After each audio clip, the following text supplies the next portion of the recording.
My name is Matthew Raskoff. I'm Vice Provost for Digital Education at Stanford University, and welcome. Thank you so much for joining us this evening. We're so glad to be hosting this 9th conversation in our series on academic innovation for the public good, which are ongoing dialogues about the future of higher education and how to change it for the better.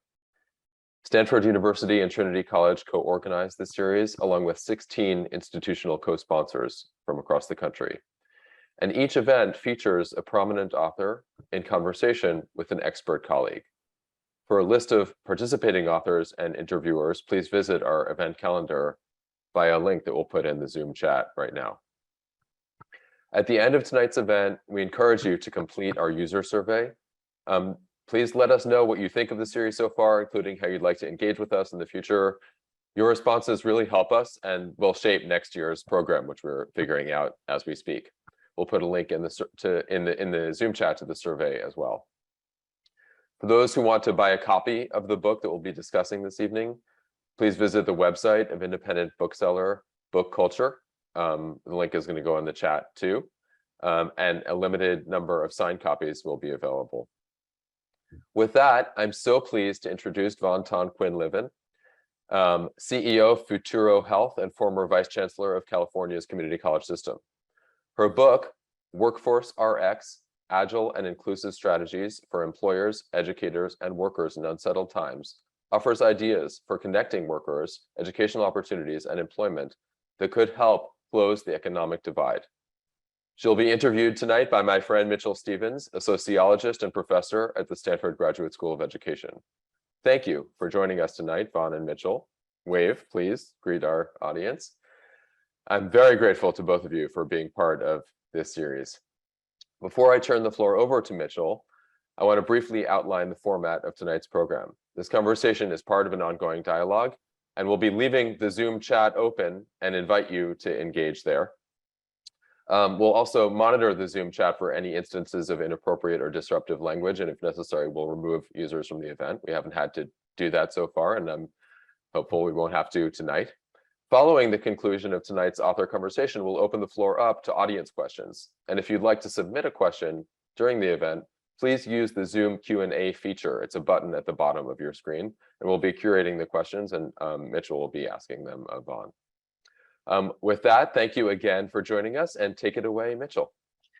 Well, thank you, Matthew and colleagues. I've been following this series with great enthusiasm, and it's humbling to have a seat at this particular table, but also a great privilege to be in continued dialogue with my friend and colleague Ton-Quinlivan, whose book I was very pleased to receive because. I read academic prose basically for a living, and to have something that's at least as smart as most of what I read and grounded in excellent science and social science, but also concise, clearly written, clearly directed, with a strong sense of mission. Is really a lovely thing. So congratulations to you, Vaughn, for writing both a lovely and a useful book. Which leads me to my first question, which is, writing books takes a lot of time and energy, and you've had a varied career in workforce development and made lots of contributions to the sector. What motivated you to carve out time from your career to write a book, and what do you hope that this particular book will achieve in the coming months and years? Well, Mitchell, it's such an honor to spend time with you today, and thank you so much for the invitation to be on this this podcast. So, I know that many people in this audience are from the higher education segment and seek to do change and infuse innovation into the higher education system. And I would say that, systems change, or even frankly, introductions of innovations, it's a long game, right? And you have to be grounded in the why. And so when I looked at the why of why I do the work that I do, It has to do with the fact that I care very much about creating opportunity for others. And in my last role as executive vice chancellor of the California Community College system, which many know is the largest system of higher education in the country, or in my current role as CEO of Futuro Health, which is addressing the workforce shortages in healthcare. It's all about, I feel like, paying for the opportunity that I had. Mitchell, I shared with you that when I was 6, just like in what people are experiencing right now in the Ukraine war, we had the Vietnam War. And so my family escaped from Vietnam and we really lost everything. And my father, who was a neurosurgeon back in Vietnam, sat all of us down and said, we're not going to give you stuff. Don't expect us to give you stuff, because stuff can be taken away from you. More important, we're going to give you your education. We're going to do what it takes to give you your education, because education can never be taken away. And so I've always felt very grateful about the education opportunities that I've had, including being an alum of Stanford graduate schools of education and graduate school of business. And so I do feel the work that I do now is grounded in the why, which is about paying for education. And as you know, you can't do workforce development without being involved in education, higher education. And well said, my friend. What would you say are the 1 or 2 sort of most important takeaways from WorkforceRX? What are the most important items that you want people to be talking about from the book? Well, one of the misconceptions, for example, that employers have is that when they're struggling with the workforce issues, which are great right now, a lot of talent shortages, is that they have to go at it alone, right? And in the same way, higher education thinks they have to go at it alone. And so the truth is that to do good workforce development, it's actually a team sport and not an individual sport. And you have to find what I call the ecosystem of the willing. And that ecosystem, the willing, has 3 parts, which I call the 3-legged stool. So you have to have the employers. After all, it's workforce, and students need to land in the workforce and with skills relevant to the workforce. And the role of the employer is not to do everything, but actually to articulate what they need, and then, of course, to hire, right? And even better is if they begin to come together as an industry so that they can begin pooling their jobs. And I call that the reason why you would want to pool the job is to actually make it more interesting for higher education. Because if you're dripping out 1 job, 2 jobs, 3 jobs, well, that's not enough for education to be interested in changing how many start dates it has, or how to create cohorts, or reshaping curriculum. But if there were more of the industry coming together, including maybe contributing upgrades in equipment and upgrades to curriculum, it becomes much, much more interesting for higher education to play. And so I call that in chapter 1, solving the problem of the fire hose and the garden hose. Right. There's a disconnect because, there's a certain volume of students that higher education cares about, whereas jobs drip out one at a time. And so to correct that, you would want to aggregate jobs and employers. So that's the first leg of the stool. The second leg is actually the community-based organizations. So community voice organizations, but there's also a public system called the public workforce development system. Yeah.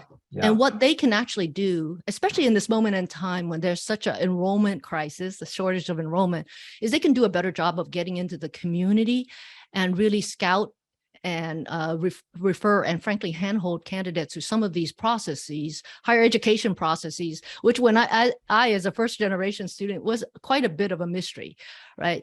So being able to case manage students really to some of this process can engage more students to come back into higher education. And then the third leg is really the leg of higher education. And there, and I'm talking about the non-traditional now education, which is, what's the role of education in this 3-legged stool? It is to close the gap between where the students are and where the employers, what the employers need. And all 3 need to work together in order for that to work. Let me just just close by giving this what I call the fish story, which is really important. When I was in the energy sector, we did this whole workforce development program with all the three legs of the stool. And we were so excited about this one young man named Aleki who who the supervisors just love. And so we were waiting for him to come through the workforce development program. But then he disappeared from the list. So this list is the list that you can only hire from. After, the list, he had to take pre-employment tests, background checks, all of that, and then you appear in the list. So what had happened to Aleki was that he had caught a fish when he had gone fishing at the age of 15, and it was too small. And he got a ticket that he didn't pay off. And so that ticket went to court, and he didn't show up to court. That ticket became a felony. And young Aleki at age 19 did not know that he had a felony on his record, and which would have disqualified him from every single, 98% of the energy sector job, right? And no employer would take the time to tell him that he had this on his record. And even in education, you could provide him as much education, advanced degrees as you want. He still couldn't get through that barrier of hiring. And so it actually took the third leg, which was the community-based organization, to help him expunge that. And the employer was able to hire. So that's why, in order, if you really want to have an inclusive workforce and a qualified workforce, it's important for the three legs to come together. Ecosystem of the willing, I really like that. It's making me think about some recent work by the economist Sarah Turner at the University of Virginia, who has pointed out over and over again that at the federal level, we have programs to help people enter and pay for college, and we have programs for people to enter and re-enter the labor force upon receiving unemployment benefits. Those are two completely different systems. People have to essentially be different kinds of subjects to participate in one system rather than the other. So we've actually built an ecosystem that in many ways kind of mitigates against that three-leggedness. And closer to home, I've just, with Matthew Raskoff's office and others, starting a program to build more relationships between Stanford as an employer and regional workforce development agencies. And those relationships are very nascent as well. So even when there are willing parties, turning them all into creating a common infrastructure is a great deal of work to do. The community colleges are incredible civic assets in this domain, as you know, and you've contributed a great deal to the California community college system. I'm going to ask a question, which is going to be, I'm going to just say is a little bit provocative here. When a lot of times when people talk about career education and workforce training, it's distinguished from education and training in pursuit of an associate's or a bachelor's degree. And for many Americans, workforce training often, whiffs of tracking, of, creating paths that are sort of less desirable and lower status than pathways that, that are headed squarely toward a 2-year or 4-year college degree. How do you respond to to people who with that sentiment or who might raise those questions?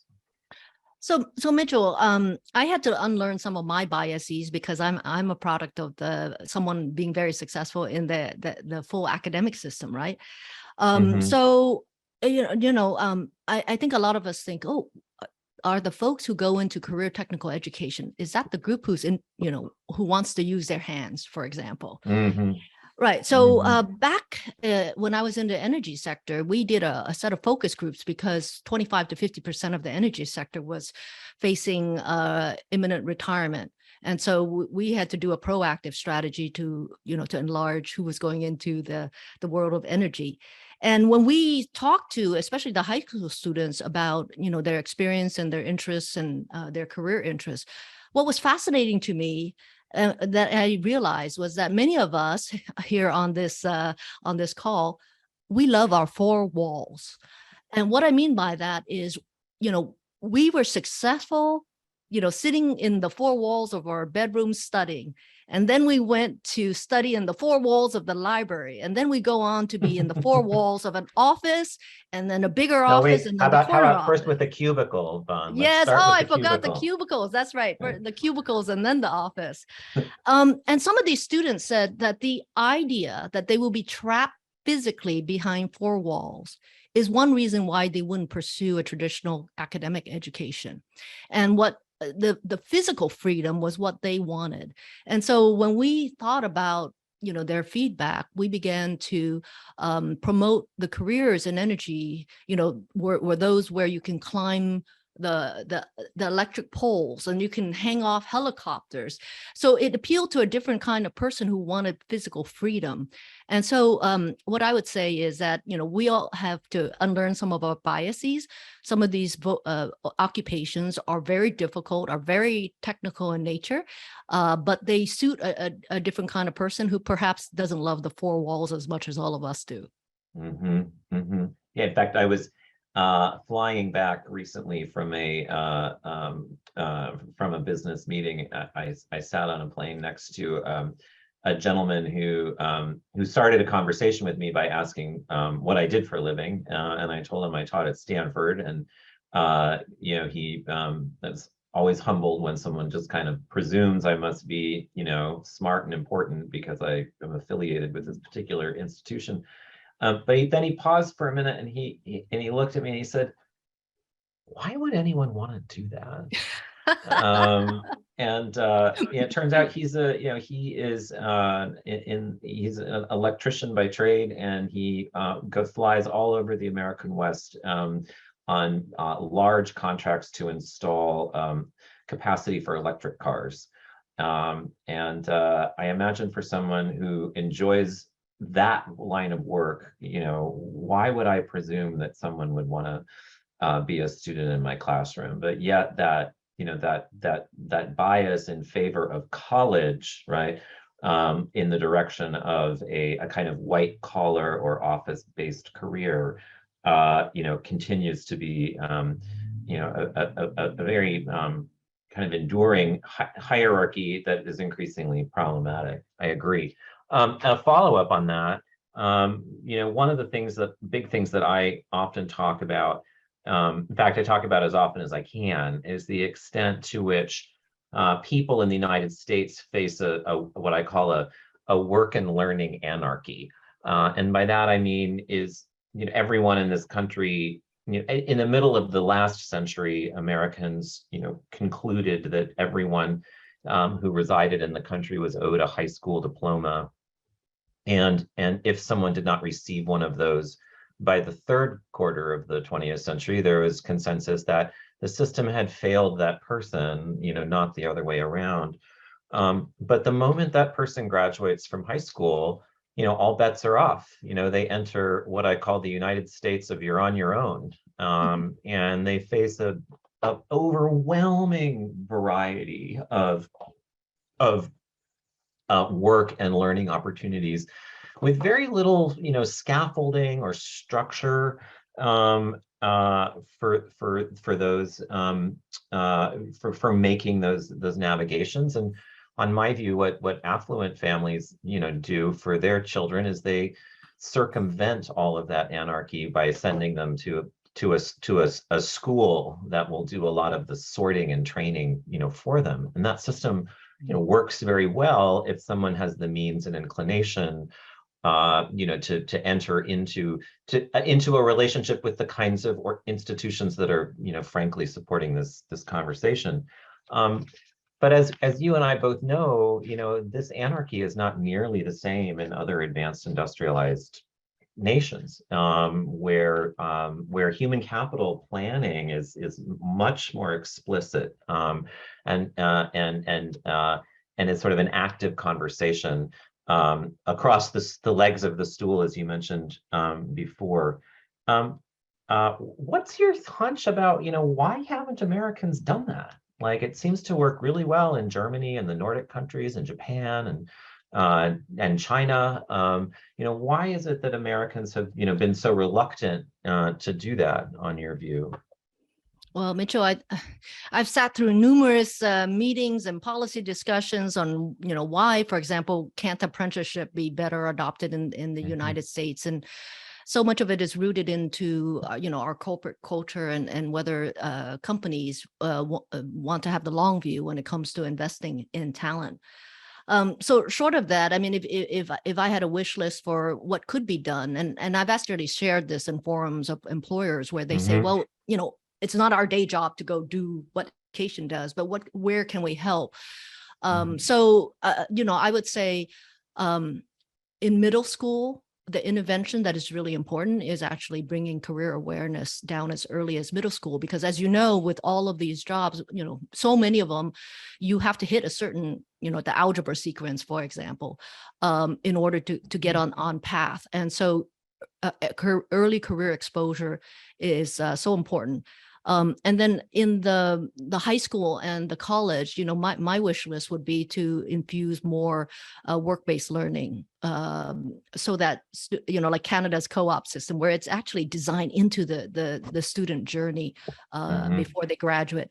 All of those are such good interventions that help students relate to the world of work and get excited about those skills, and also persist because they understand how the education ties into their long-term future.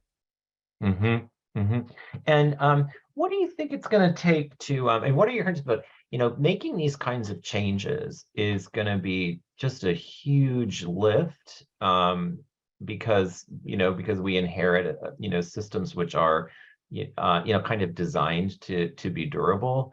Like you, I'm very heartened by the spectacular range of discussion that's happening now. And there are quite a few people like yourself who are writing books and taking thought leadership in this domain.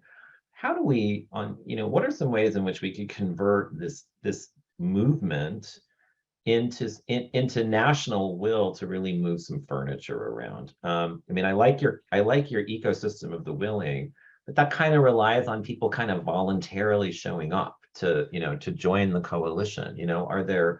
Are there other things that we could do to kind of, really push the nation in this direction? Well, I mean, if you think about all the policy levers and the dollar levers that are out there, and frankly, this could happen from the Stanford platform or any of the higher education institutions right now. It's like, how do you actually create the incentives for players to come together, like unnatural allies to come together, right?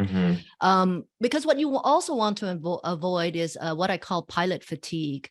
And I don't know if folks know, but when I was in the state, there was a practice where, there's a lot of advocacy, and then it would be channeled into a pilot with the hope that in 5 years, when the pilot is done, all the stakeholders are gone and moved on. So instead, designing, you maybe borrowing even from some of the concepts from the tech sector, where you begin to design for scale. By, for example, taking a National Science Foundation grant, and where those invite a consortium of players to come together that could clearly the employers, clearly higher education, some of your community organizations, for example, right, in order to come together and then grow the next generation of manufacturers, the advanced manufacturing. So that was done through an NSF grant, for example, where they put out centers of excellence. One was called NextFlex, right there in Silicon Valley. But there were also other centers spread throughout the state. And what that grant actually called for was a proactive workforce strategy, and it called for the invitation for the community colleges to belong in addition to the four-year colleges. So then you're inviting again players to come together. So fascinating, the innovations that came out. One of the strategies they put in place was almost like a Shark Tank set of activities, where students from high school, students from colleges would come together. They would form teams. They would learn all about this technology that is embedded in fabrics, and then they would create business competition, pitch it, and the audience would include employer members, and the employers would give feedback on their ideas. So students came up with, for example, compression socks, where if the technology could vary the pressure of the compression sock, then you'd have healthier outcomes. Or baby outfits where the technology is embedded under the armpits or on the booties, in order to prevent sudden death, infant death syndrome. And so they came up with all sorts of clever ideas, learned the principles. But what I saw in the audience, watching the students, was that you could tell some of them would go on to become researchers. Others would go on to become technicians. What was most important was that they were inspired by the possibilities, by the opportunities. So, that's where the rules of the money can create these sort of ecosystems of the willing to come together. Yeah, I mean, this is where I also think, one of the big lessons from 20th century U.S. history is, what has mobilized massive human capital investment in the past. And there have been three things, I would say: national crisis, reward, and war. So national crisis brought us the New Deal, which was a direct effort by the federal government to put Americans to paid work in the service building, public infrastructure, in order to fight the Depression. Reward is also very powerful. That's the Servicemen's Readjustment Act of 1944, the GI Bill, in which a certain category of persons was defined as worthy of a gift of education. And that was an enormously popular federal project. And then mobilization for World War II, the Cold War, and President Johnson's War on Poverty were how we got the National Defense Education Act and the Higher Education Act of 1965.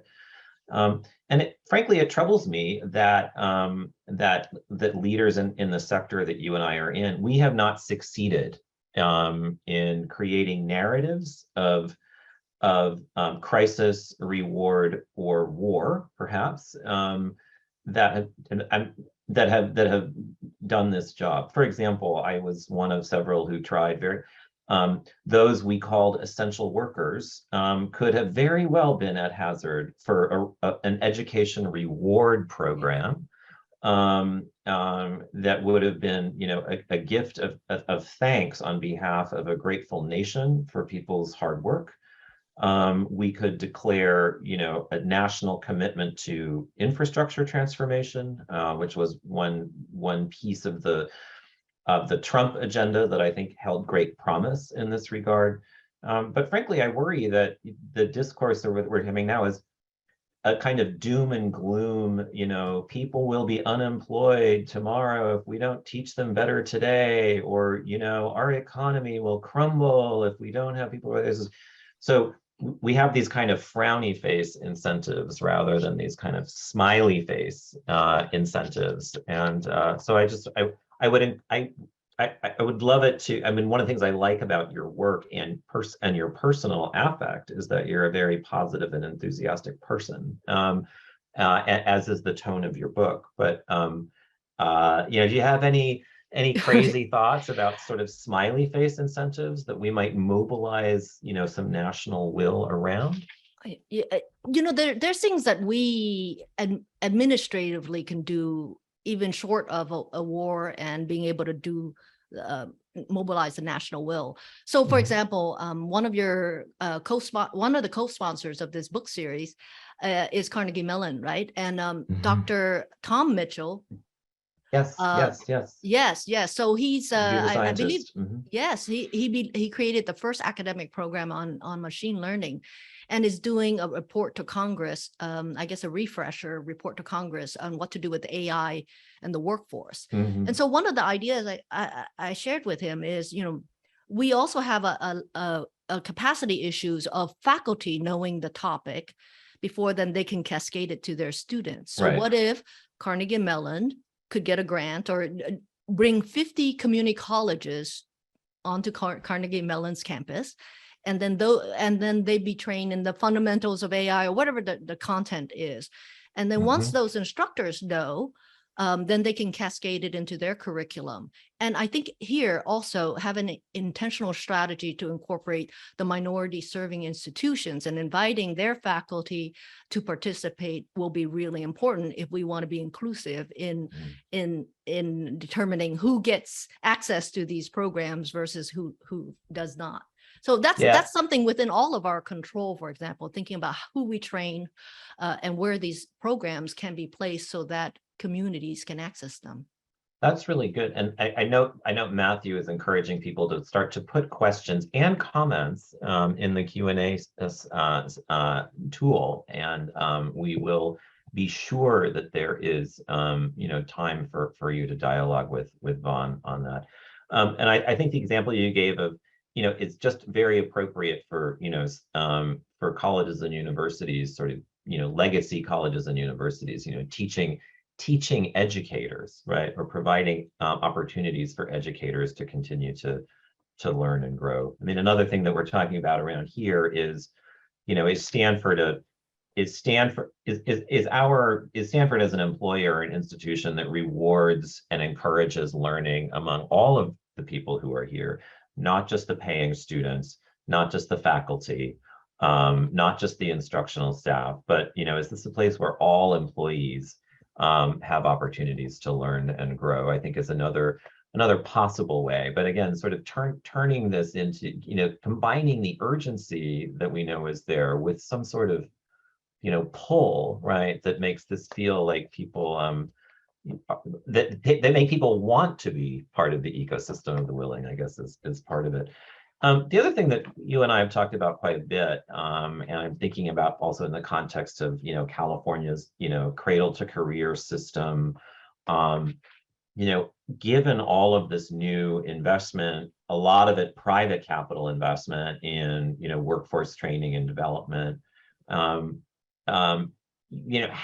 how are we going to sort of create the information system or the data architecture that any modern society needs to do the kind of, forecasting and planning and governance that that any responsible market requires, right? I mean, so if we're going to continue to proliferate a marketplace of education and training opportunities, how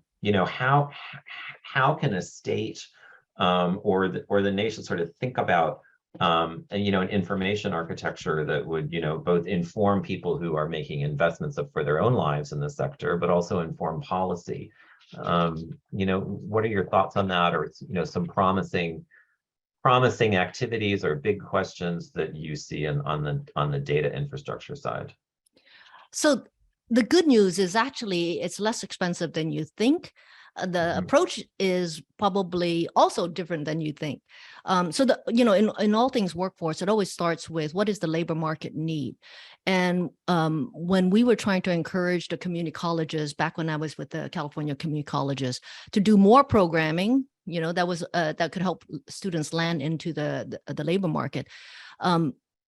What they said was, we would be interested in doing that, but we don't have the capacity to analyze the labor market. So what we did was, instead of issuing grants to each single college, which was a lot of work for them, we actually invested in a center of excellence on labor market for each of the regions of California. California has a lot of economic regions because of the size of the state.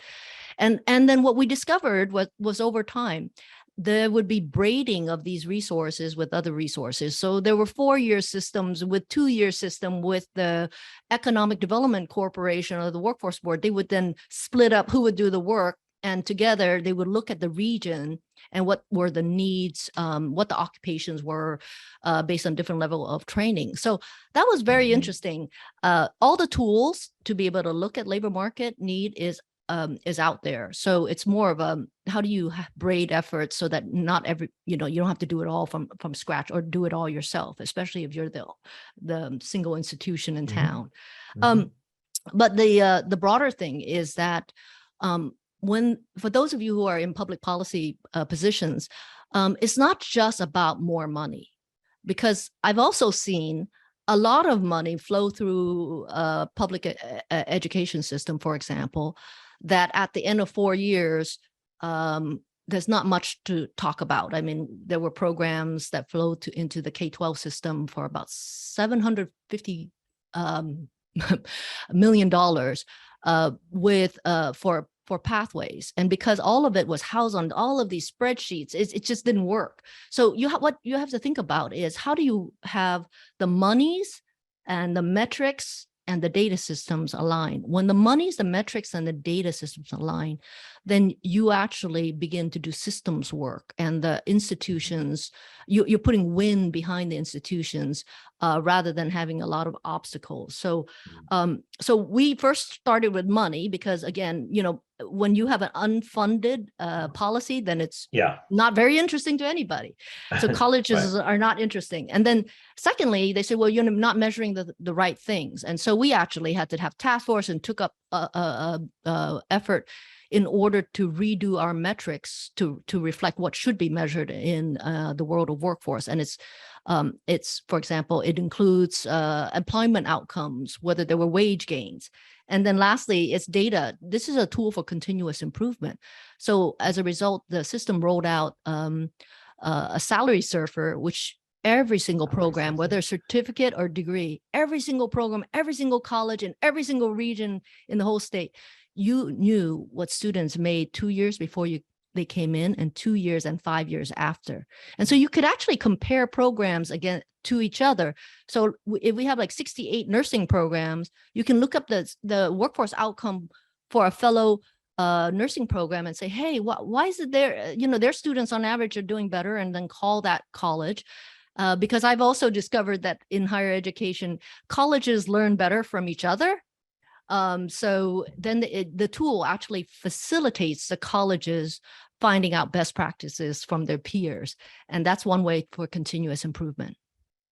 Yeah, it's making me think about a couple of things just as our dialogue continues. The first is that, if we're trying to, a national project of human capital development is going to be much more challenging in the United States than in some of the other countries that we often look to, Austria, Switzerland, Japan, Germany, the Nordic countries, just because of the sheer scale and ethnic and racial diversity in this country means, and also our sort of, skepticism about national anything. So, that I think makes this enterprise harder. But another part that your conversation made me think about is, when higher education and labor policy was crafted in the United States, the stuff that we still live by in large measure was in the middle of the 20th century, when a lot of businesses were invested in localities and regions, and their leadership, were part of the same elite, right, as ran the community college and the state university and the philanthropic organizations in their region. But now we're looking, in a world of Walmart and Amazon, and Starbucks, right? Those corporate leaders are not invested in particular regions in nearly the same way. And it's going to be harder for them to cooperate with the service organizations that remain very local, right? Community colleges are local service agencies. Workforce development agencies are local. And so another thing I think we face at this moment is a sort of, the needs of business often happen at, are specified at a huge remove from where the men and women we're trying to serve are. And so, that might be another sort of, shall we say, design challenge as we're sort of thinking about how to build these ecosystems of the willing, as we call them. Okay. We're 20 minutes to the top of the hour, so I want to be sure that we have time for questions and comments from the assembly. And I'm going to click on my Q&A square, but I'm going to lean on our colleagues, Matthew and those in his office, to kind of, because we haven't been able to keep up with all of the good questions. So I'm going to sort of look through these, but recognize that they've been curated, a little bit in advance, and I'm grateful for that. And if we don't get to you, please don't be offended. We've got a lot of cool activity going on. So Rob Erstein asks, cost is always an issue, usually defined as who is the payer for education and training programs. We've gone from individual to family to government to employers, and maybe back to government again. Van, can you talk about Futuro Health's model? How is cost shared across workers, students, and employers? And once you're done, Van, I'm going to take a quick crack at that one too. Oh, would love that. Well, what we discovered, I mean, we mentioned that healthcare is highly credentialed. So if you don't have a credential, you can't even interview, right? So one of the strategies that we're employing right now is, there's a set of jobs that we are calling the gateway jobs. They're the first rung of the ladder, and if you have a credential, you can break into healthcare. And then the assumption is that once you are with an employer, there are many more mechanisms to help to be able to skill up, such as tuition refund and reimbursement programs. By the way, there is a best practice in tuition programs, and that's not to do it reimburse after the fact, because 40% of America only has $400 in their bank account. So cash flow is actually a big deal. And so the best practice promoted by Aspen was actually for employers to do tuition support and actually put that cash flow up front in order for more workers to take up on it. So, what we're trying to do is to take advantage of we were funded by Kaiser Permanente, which is a big healthcare system that wanted to grow the healthcare workforce. And this, either that type of fund, public funds, which, for example, California is putting out $1.7 billion to grow the healthcare workforce, should really help individuals from diverse communities break into the healthcare workforce at the immediate rung, and then so that when they're earning more as they move up, there are more mechanisms to help them move up, but there's much less that is available for the first rung. And I would just add to my Stanford colleague, Rob Erstein, who does some teaching for us in the Graduate School of Business. I would say, Rob, that actually who's responsible for pay for people's lifelong learning is really opaque in the United States. It's like, it's kind of my responsibility, and it's kind of my parents' responsibility, and it's kind of the federal government's responsibility in terms of, Pell Grants or subsidized loans. Maybe it's my employer's responsibility. But I'd say there's a lot of ambiguity in American culture about, who's responsible for the lifelong employability of Californians. And I think if we had a clearer answer to that question, we'd have a lot more, direction on what kind of infrastructure to build. But since there is a lot of ambiguity, we kind of keep swimming around with that question. Mikala Hiryanaya asks, how did your growing up years influence your ideation now? Reframing myself, does being a first generation person, drive you to be impactful and being inclusive? Boy, that's a big question. I found that I have these. To work in education, there are times when again, if you're going to introduce innovations into the system, and it will cause a wave. That's a nice way to say that. So there is risk involved in introducing anything new into any system. So one of the things that I appreciate is, being able to ground myself in the why that I do things. And I think I discussed it at the beginning. And then because that's what's going to enable you to take risk. So what I've discovered is that when I touch a space that has to do with paying forward opportunity and providing education opportunities to others, all of a sudden it unlocks this superhero power where I'm willing to challenge the system, to redesign process, to, work on all these hours, to engage with stakeholders who, normally I would be too nervous to talk to.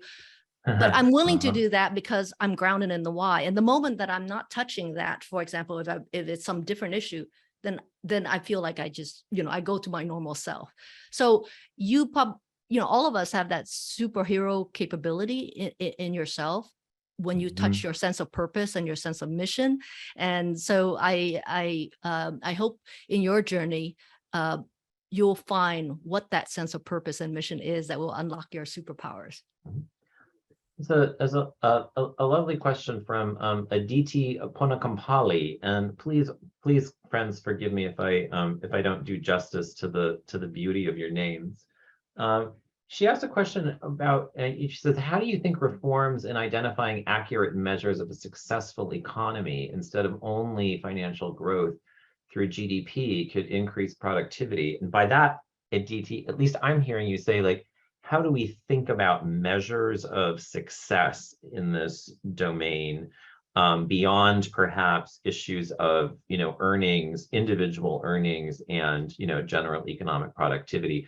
What kind of workforce what kinds of positive outcomes of a workforce ecosystem, should we want to be targeting? So I'm going to give the harder aspect of that to Mitchell to answer, but I'm going to say this. So in the last economy, what we discovered, the last downturn, what we discovered was there was a decoupling between people and productivity, right? It used to be that, you go through a downturn, the companies lay off people and then their productivity would go down. Well, in the last downturn, people were laid off, but productivity held. And so, and when jobs got recreated, they were not the same jobs anymore. There was so much adoption of technology, the nature of the jobs have changed. So as you think about, how to measure, it's so important to think about what is being decoupled, and especially as more and more technologies are introduced at a faster and faster rate, what is the right thing to measure, as you've suggested, Aditi?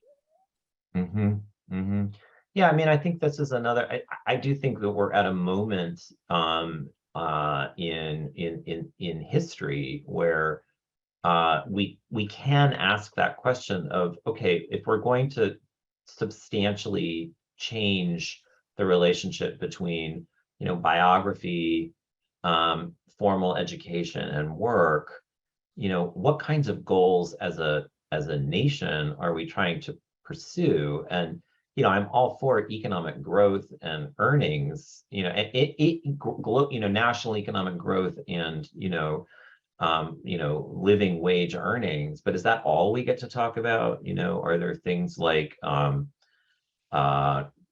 fulfillment, environmental sustainability, stable family lives, commitment to region and community? Are there other positive goals that we can put on the table, beyond just ensuring that people can work to live? And I do think that would, Yvonne, if you have thoughts on that, and what other utilities you would want to pose, and while I'm looking at some of the other questions that are coming through. I do think we have to think about assets and the ability for people to access assets. My father-in-law worked with Boeing for 35 years, and during that time, the assets conferred upon him were insurance and education and retirement, all of the above. And now, especially as we gigify and fragment jobs, where do we get those assets from that keep us stable, even if we have to change jobs frequently? So structures such like workers' co-op, where you have ownership beyond just the wage that you take home, those are promising features of other countries' economies that is not really prevalent in the U.S. economy.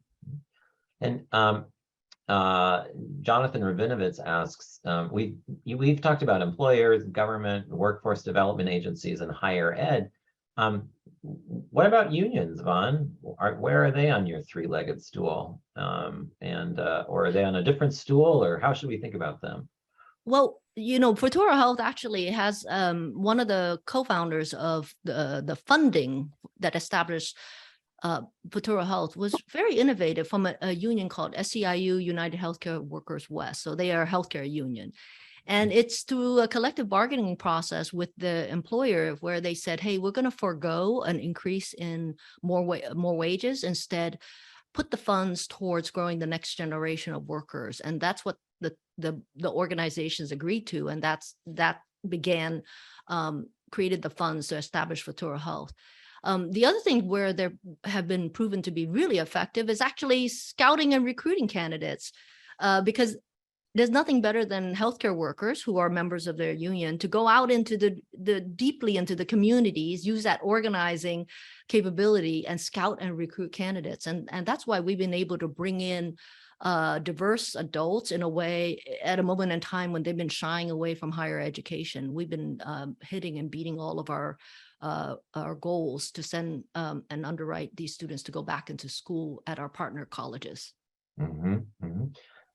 Suzanne Dove says, regarding what we should measure, I wonder if career discovery tools have something to offer here. Some tools ask about what people enjoy doing, what they care about, passion and purpose, what environments they enjoy working in. Might there be some ways in which we could sort of build that purpose finding, into tools that might surface those other kinds of priorities for people?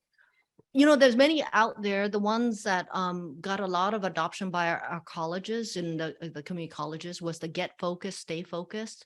And the colleges would bring that out to their high school and engage the students early. So, the tools and the content is out there. It's just the intentionality of bringing it out there, I think, is where we fall short collectively.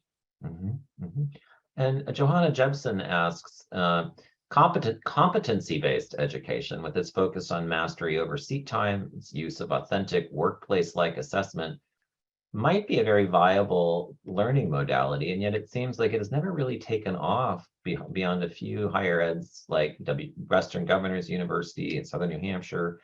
How might you see making it more popular and viable in higher ed, or I will add, do you see competency-based models as as a positive way to sort of move these conversations forward? Well, I have an education icon that is Sal Khan behind Khan Academy, and I recently had the opportunity to meet him because my son is attending his experimental school, which is the Khan Lab School. It's a K-12 school that is working with competency-based education. What's so interesting, he showed up to be on this college admissions panel, and he shared that there is an innovation that came out of the pandemic that is competency-based, and it's called schoolhouse.world. So what they, like how Sal Khan wanted, the whole world to have a free education if they wanted to. Now he wants to have all students be able to access tutoring, free tutoring if they wanted to. And they were trying to answer the question, how do you know that someone is qualified to be a tutor? And the process they came up with was for you to record a video of yourself teaching some topic in Algebra 1 or Algebra 2, et cetera. And then it would be peer reviewed. And then if you got a certain rating, then you would get a credential.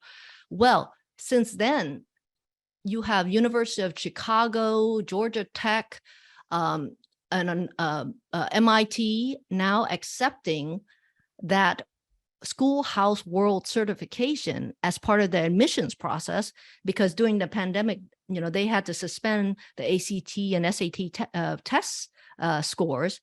And what they found was that this credential presented by these tutors who had recorded themselves, it was a good predictor of whether or not someone actually knew the domain of knowledge.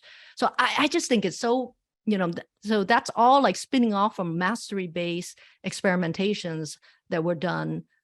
It's not just the WGUs and the SNUs of the world, but, the Khan Academy, and there's a whole generation, that's going to be growing up on mastery-based transcripts, mastery-based education.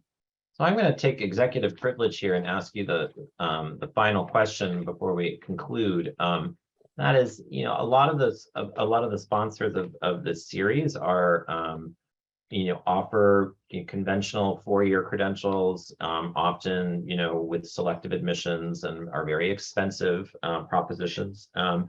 But we have long traditions of taking, the science of teaching and learning and research very seriously. What challenges do you have for schools like, Stanford and Trinity?